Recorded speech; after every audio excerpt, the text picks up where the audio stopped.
So I'm getting my ruck done right now, but I wanted to come and make this video because I think it's valid, or not valid, but very valuable. All right, how to drop your addiction. All right, a lot of us, we struggle with addiction.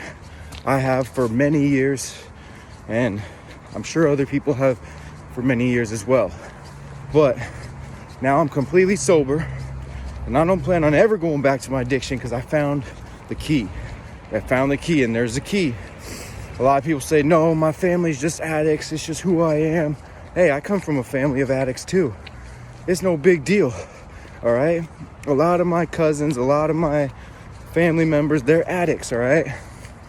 But here's the thing, that does not have to stop you. That does not have to be who you are going to be, all right? So, let me tell you my story first of all.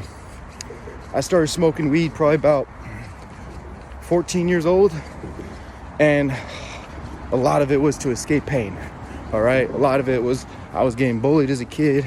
I was not happy with my life. And at the end of the day, I was trying to escape. That's all it is, you know? When you're trying to get high or drunk, or you indulge in a food that's not good for you, you're trying to escape, all right? You take the pill, whatever it is. You're going to try and escape from your current situation. Being sober is not fun for you. It's not a happy place for you, all right? So that's why you resort to something like the drink or the smoke. But here's the thing. What you have to realize is, if you have addiction, right, it's probably because you've built a habit of saying, yes, when I smoke, I feel better. When I drink, the pain goes away, right? We escape from the pain for a little bit, for the moment that we're drunk, high, whatever, we enjoy that food, whatever it is. But here is the key.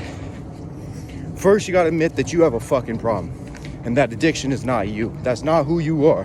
That's not how you were put on this earth to be, all right? That's the first key. The second key is you have to give it up to God. I had to give my life to God. I was saying I was a Christian before. I was saying, like, yes, I'm a religious person. I believe in God. But at the end of the day, my actions were not totally believing in God. All right? I was doubting him and his power. I was doubting him and his ability.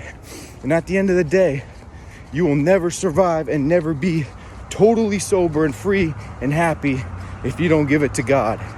Now, if you're not religious, that's going to be really hard, because I don't know another way. I don't think there is another way.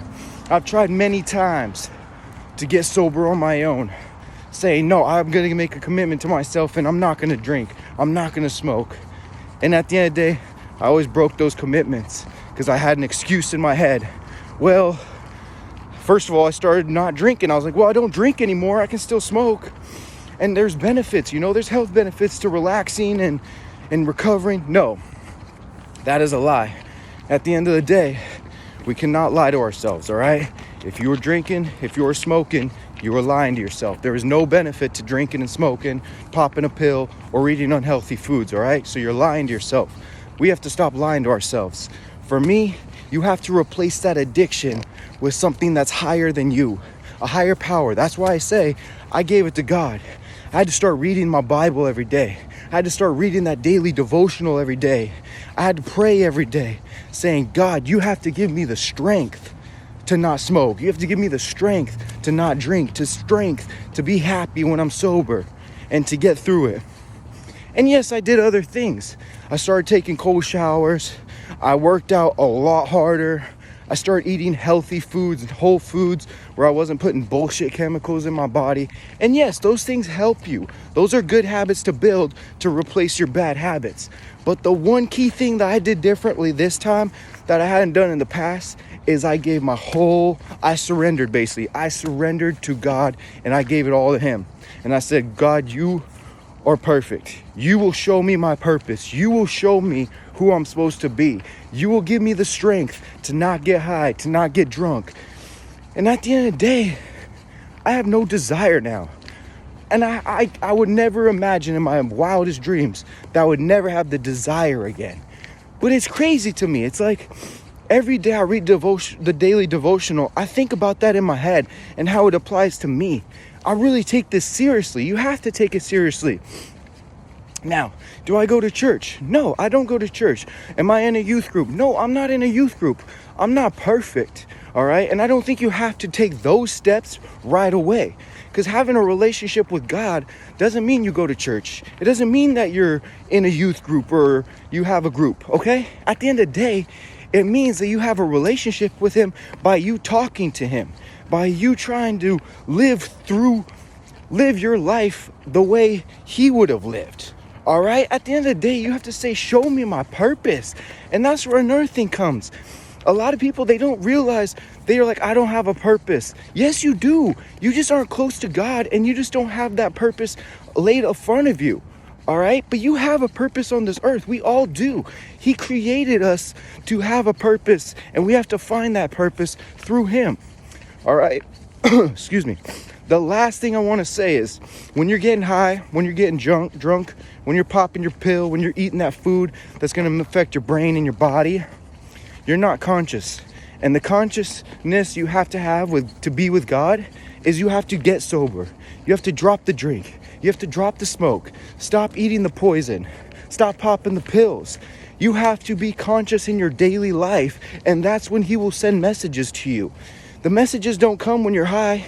And they don't come when you're sober up from the high, because you're still kind of working off that high or that drunkenness, and you're not totally conscious yet. You have to be sober to totally be conscious. All right, I know I'm not perfect in any way, and every day's a journey. Every day's a journey to get better. But I've never felt the way I feel now than giving my life to God and totally surrendering.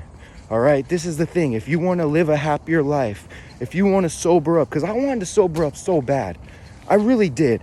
I just knew I couldn't do it by myself. And at the end of the day, I'm so happy I made that decision. I'm so happy I had that relationship with God.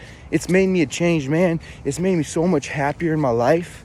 And I just want other people to be happy too. I want them to not suffer like I was suffering for 10 plus years, all right? You can do this, but you might have to make a change, and you might have to just realize it's bigger than you. Give it to God. It's bigger than you. All right. Let's have a great day. Let's grow. Let's love. Let's be happy. Let's be sober.